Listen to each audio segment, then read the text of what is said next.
Hello guys, welcome to Ignite Institute. Stock market basics course के पहले lecture में आपका स्वागत है, जिसमें हम बात करेंगे कि स्टॉक्स या फिर शेयर्स क्या होते हैं और कंपनी शेयर्स क्यों इशू करती है। ओके, तो शेयर का लिटरल मीनिंग अगर आप समझें तो क्या होता है कि a piece of something, right?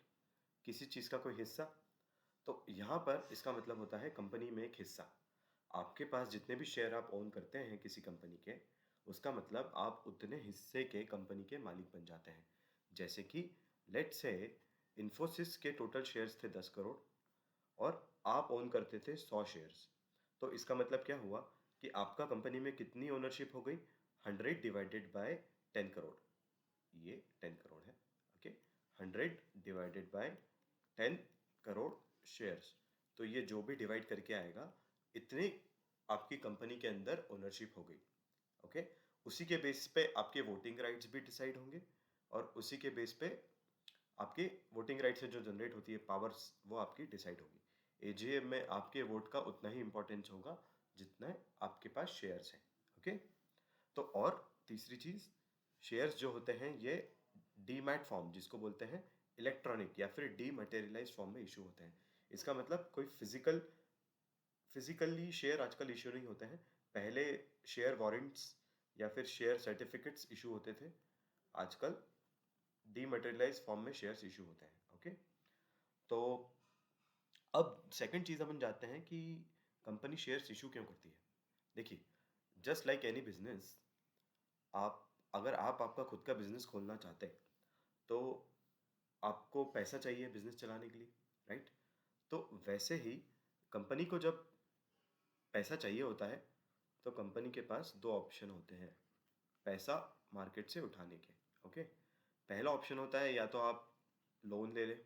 Options तो बहुत सारे होते हैं, हम मेजरली दो दो ऑप्शन समझते हैं जो जो जनरली यूज़ होते हैं, कंपनी यूज़ करती है। ओके, तो सेकंड ऑप्शन जो होता है वो शेयर्स का ऑप्शन होता है। तो अब देखिए फायदे और नुकसान क्या क्या है। लोन में कंपनी को पे करना पड़ेगा इंटरेस्ट। ओके, और लोन को रीपेमेंट भी करना पड़ेगा एक टाइम के बाद, राइट? लेकिन यहाँ पर जो बैंक होगी उसको कोई ओनरशिप नहीं मिलेगी, क्योंकि बैंक ने तो लोन दिया है। तो बैंक को मिलेगा इंटरेस्ट और एक टाइम के बाद मिल जाएगा रीपेमेंट।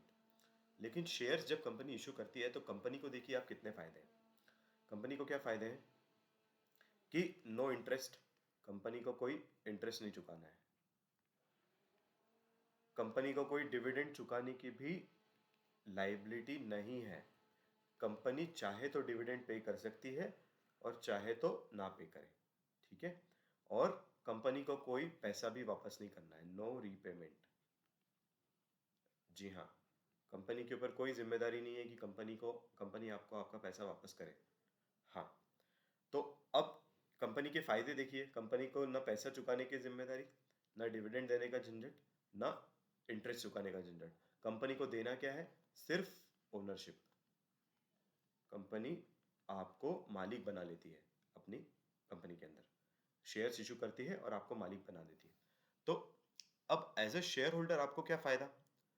आपको ये फायदा है, आप अगर शेयर में इन्वेस्ट कर रहे हैं, देखिए आप अगर अब हम शेयर होल्डर के पॉइंट ऑफ व्यू से देखते हैं, मान लीजिए आप शेयर होल्डर हैं, ठीक है? या फिर आपको हम मान लेते हैं आप इन्वेस्टर हैं।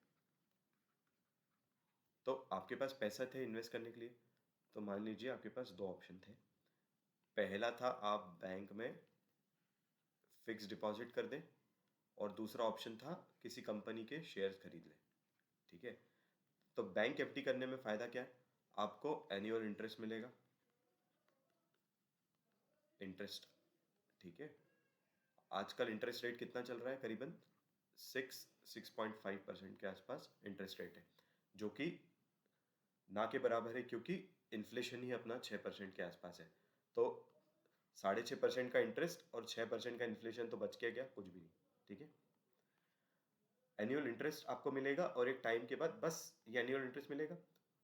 और शेयर्स में आपको डिविडेंड शायद मिल जाए, ठीक है? कंपनी अगर अच्छे प्रॉफिट्स कमाएगी तो शायद कंपनी डिविडेंड दे दे, या नहीं भी देती है तो कोई बात नहीं।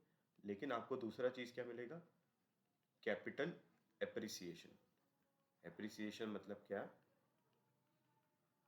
जब आप अच्छी कंपनी में पैसा लगाते हैं, मान लीजिए इन्फोसिस के 100 शेयर आपने 700 रुपये पर शेयर के भाव पे खरीदे थे।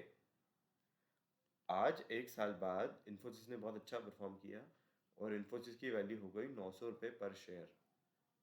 तो आपका फायदा क्या? ये 200 रुपये पर शेयर।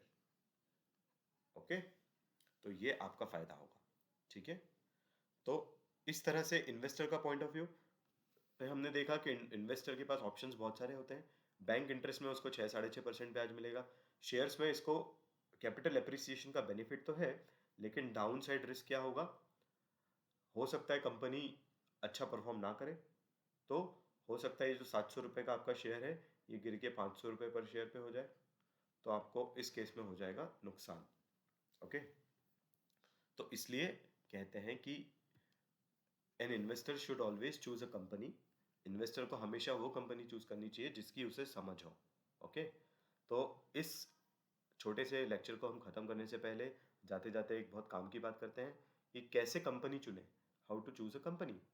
अगर आपको इन्वेस्ट करना है किसी कंपनी में, तो कंपनी को कैसे चुने? उस कंपनी को चुने जो जिनके प्रोडक्ट्स को आप अपने रोज़मर्रा के जीवन में देखते हैं, जैसे कि कोलगेट, टाटा मोटर की गाड़ी आप खरीदते हैं, या मारुति की गाड़ी, या फिर हिंदुस्तान यूनिलीवर के प्रोडक्ट्स आप देखते हैं। ठीक है, जैसे कि एमआरएफ का चक्का आप आपकी गाड़ी में लगाते हैं, तो उस प्रोडक्ट को चुने जो आप आपके रोजमर्रा के जीवन में यूज करते हैं या देखते हैं। ये टाइप की जो कंपनी होगी, ये लॉन्ग टर्म इन्वेस्टमेंट में, जब आप लॉन्ग टर्म इन्वेस्टमेंट करेंगे तो कभी भी आपको घाटा देकर नहीं जाएंगी। ओके, तो choose a company which you understand, जिनके प्रोडक्ट्स को आप समझते हैं, जो आप जानते हैं कि ये कंपनी क्या करती है, उन कंपनियों को चुने इन्वेस्ट करने के लिए। Okay, so thank you so much. Please like करें, कमेंट करें, बताएं हमें कि आपको ये वीडियो कैसा लगा।